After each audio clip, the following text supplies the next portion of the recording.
came in. Somebody was talking. Lloyd.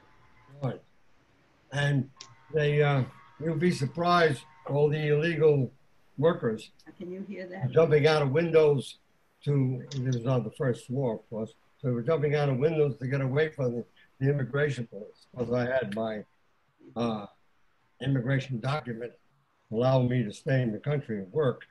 So that was no problem. But I thought it was very amusing to see this. You have to remember, in Europe, if you're jumping out of the first floor, it's really the second floor here. Well, they did it. They went out the window. I mean, literally and actually. So maybe it was the ground floor then. Okay. Yeah, Lloyd, where was this? What? This was in The Hague. Oh, okay. Okay. Shall we begin our, I guess, semi-informal formal meeting? I'd like to say before we get started, something very amusing in the newspaper yesterday. It said that they were talking about the cervical cancer. And it said that you have to have, if you have a cervix, you should be getting tested and get the vaccine when you're 11, 12 years old. And I thought to myself, how funny that is. Not to say that you're a woman, not allowed to say that anymore. No. Well, maybe we all need to go back to school to learn the new American English. My wife's doctor was embarrassed at one point. She was going through all the testing required before her last transplant, and she got back all the lab results, and the doctor's sitting there, and he says, I'm somewhat embarrassed to have to tell you this, but your PSA test was normal. They didn't check. They just their lab just said, these are the tests we run on everybody. Didn't matter whether you're male or female. They ran a PSA test on her. Well, that reminds me, years ago, I got a bill in the mail. My late wife went to doctor for some injection of some sort. And I get a bill saying that there was a PSA test from the doctor. So I called the doctor's office up. I told him I wanted to know what my wife's PSA test results were. And I had such a hard time keeping a straight face that I was laughing on the phone. Okay, you paid for it. At least the insurance company was paying for it, right? Or did they turn it down? No, the insurance company does. I used to have Blue Cross Blue Shield in Connecticut that didn't pay for anything. I could pay for the birth of my son $75. And in fact, the Stanford Hospital, where he was born, gave me an adding machine tape with my bill for over $600. And they gave me an adding machine tape. No, I refused to pay that. Said I want an itemized bill. And so we can't release your son and wife. I said, I told them to keep them. That's right. Okay. That would be just so everybody knows, the discussion of PSA will not be part of the minutes or the summary of the meeting. Oh, okay. Okay. Does anybody have any thing they would like to tell the members that are in attendance today? Yeah, I would just want to remind the guys that the formal meeting on September 17th, yes, which was the day of the picnic, we will have still the Mayor Martin making the presentation, the state of Stanford, to us. That'll be the presentation that day. So that's the 17th. Will that be a meeting agenda that'll have a 9 o'clock discussion group, a 10 o'clock business meeting, and 11 o'clock? I imagine so. It'll be it's when we start our, we'll be in our regular meeting. Right. Okay. Just want to double check. I'm not even quite sure what our first formal regular meeting should be. Is it the first Thursday in September? Isn't it?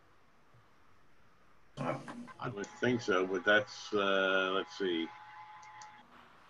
First Thursday in September will be before Labor Day. That would be the third. The Yeah, third. but I don't maybe- know if do we normally start before Labor Day? Maybe it's the 10th then. Who decides that? John? All in favor of the 10th, say aye. Aye. 10th it is. All right. Okay, we 10th it is. decided it's the 10th. Okay. Has anybody heard from John Cullum, by the way? Yeah, I saw him Tuesday. Oh, He's doing fine. I didn't ask him the question why he doesn't join us. Yeah, I did ask him. No, I did ask him. I said, John, did you get your new computer working yet? And he hasn't even touched it. So. Okay, that's a good excuse. But he's well. He's well.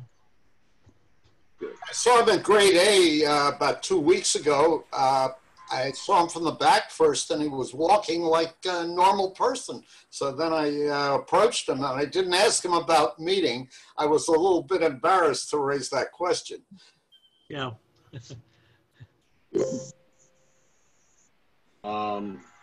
Anybody else? I mean, have anything? I mean, I have a question.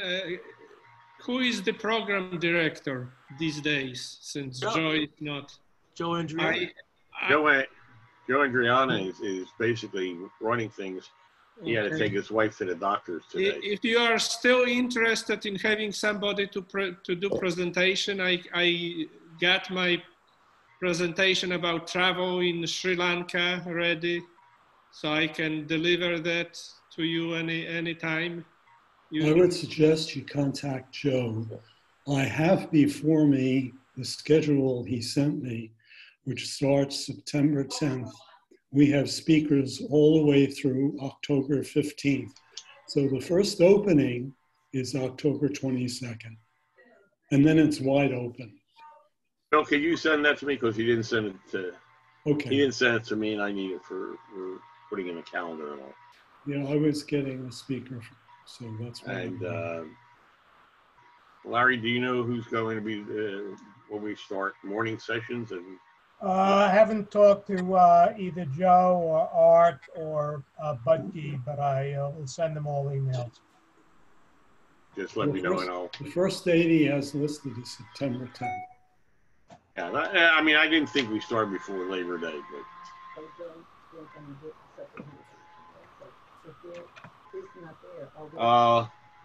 I've got a video from the men's club in Greenwich that I can start whenever we want. But if you would like to have a little discussion on anything, you know, I saw an interesting article this morning in the Wall Street Journal. I talked about a lot of the colleges putting warnings on their various courses that may contain information or discussions about things that China now bans. And they want their Chinese students who attend those classes, either online or in person, to be aware that they could be putting themselves at risk, because China apparently monitors stuff like that. And if they participate in these classes or say anything wrong in the classes, they go back home, they're going to be subject to potential prosecution under their new laws. Isn't that nice? What's I that? have a question. Does anybody know a good upholsterer other than Stan Pelter, who was on my list? No. ¿Cómo? ¿Vaccinación? Sí.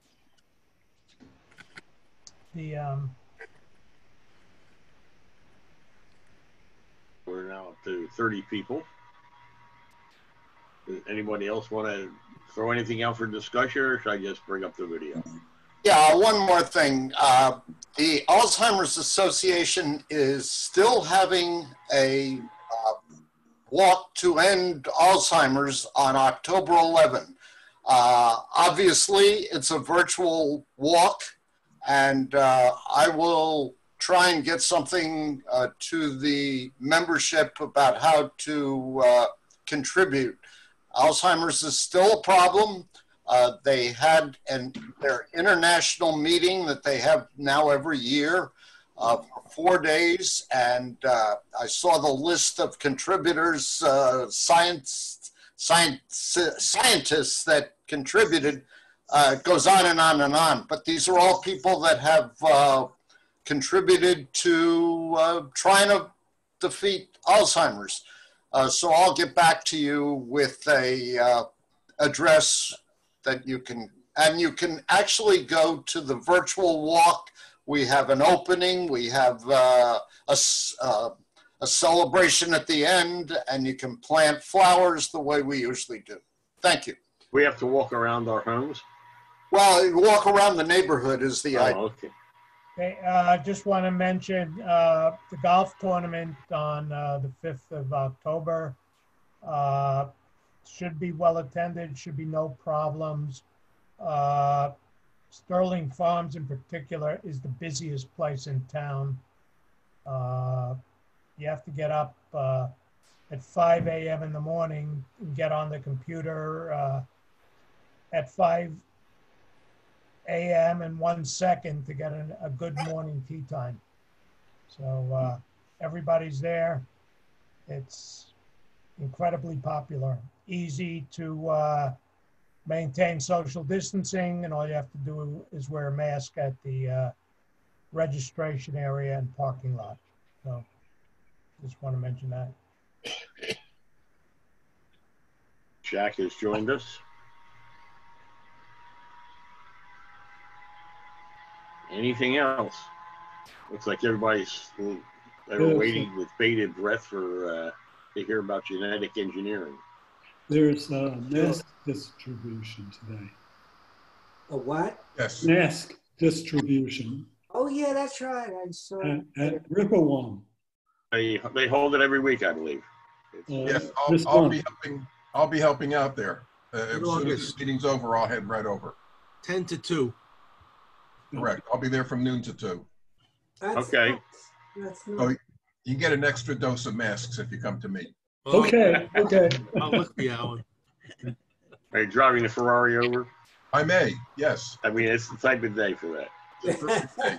So while I'm working, Steve, it's yours for 2 hours. Oh, okay. I believe today is also, there's an ice cream grab and go sponsored by the Senior Center up at the JCC. Yes, between 1:30 and 3. Yep. Go get an ice cream? Yeah. You just drive up and they give you ice cream, Jack. Oh, boy, that's In your case, they'll top it right like that. Hello, Ed. Steve, I think it's members only. What's that? I think it's members only. Okay. Well, I'm going to assume if everybody's not a member, you're going to join. We need the money. Well, aren't we a member because we're JWV and we pay it? No, not for the Senior Center, Jack. No. Ever since you dropped off the board, I know. Yeah, well, what are you going to do? No, I'm a member. Okay, I'm going to start the video. It's from the Greenwich Men's Association, and it has to do with genetic engineering. Okay. And you'll hear all about it once I find it.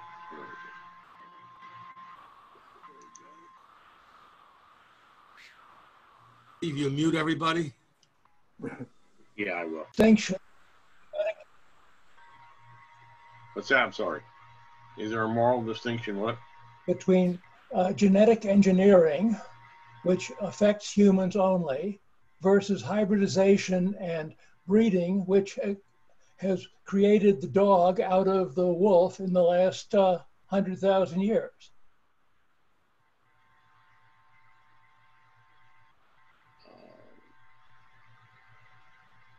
I would say when you're talking about breeding and genetic engineering, I think in my mind the major difference is one, once you've accomplished the genetic engineering, you're probably more guaranteed with what the outcome would be, versus with crossbreeding, you don't know what your outcome is going to be ultimately. But then you select at the end and decide which ones you want to keep and which ones you want to drown.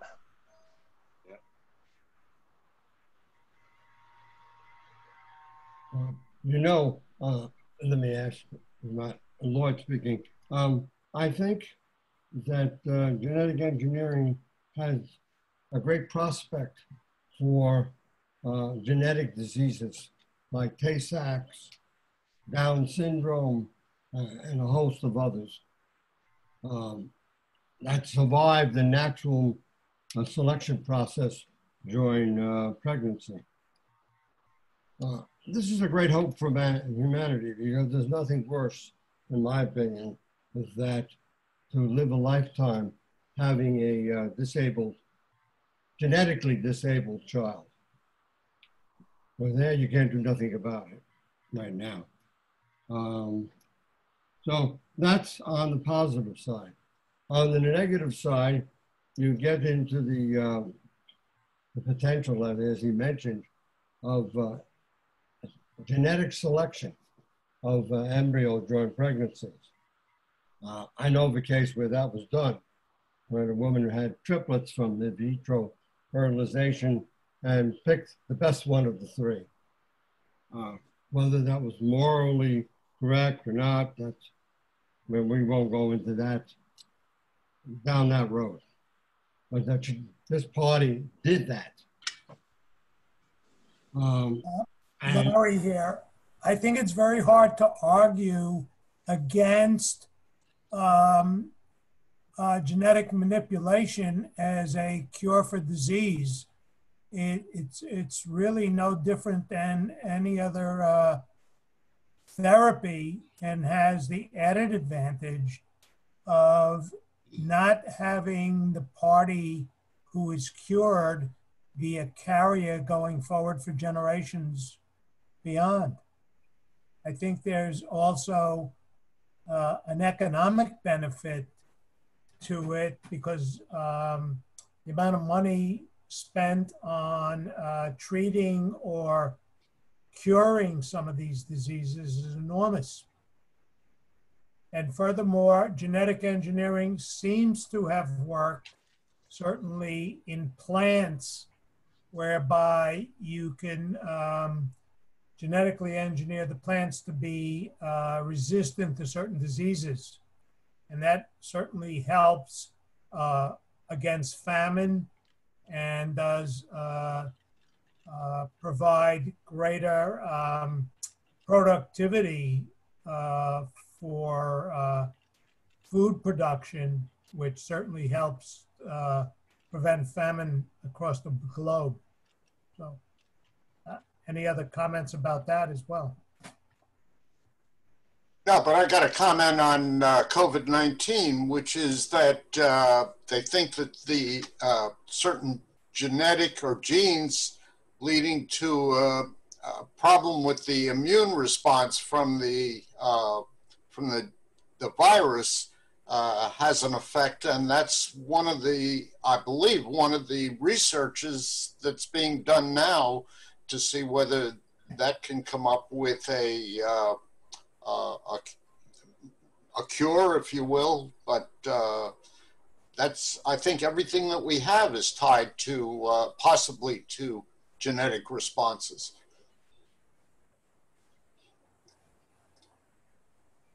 And some people, there are some people that even think that COVID-19 was genetically engineered and just got out. I'll pass on that. Yeah, I'm just saying that that is not, there is no proof or anything, and it's just been brought up by, shall we say, conspiracy theorists. You know, there's another thought that came to mind, was when you start weeding out certain diseases, then it brings forth things that were recessive in the past, not known about or thought about, now become prominent. And now we're going to introduce a whole new series of genetic problems.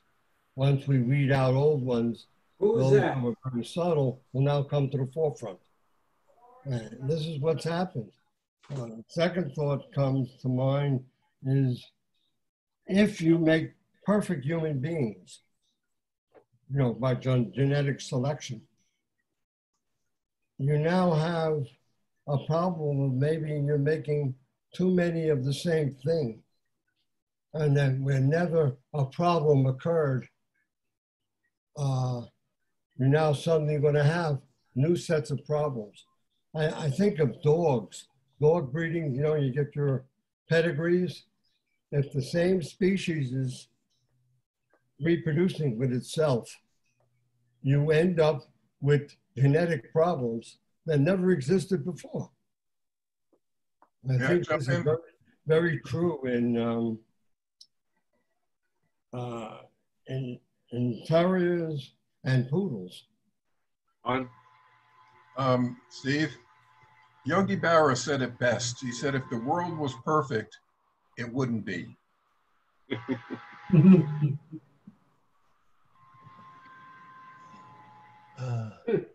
Yes.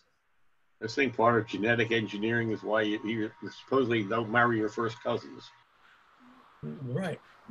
Or you don't marry your sister or brother. Right. Except is when you want to come into this country illegally. Then you can marry your brother to do that. Now we're getting political. If everybody's perfect, who's perfect? What's the definition of perfect? Any other comments? Yeah. Yep.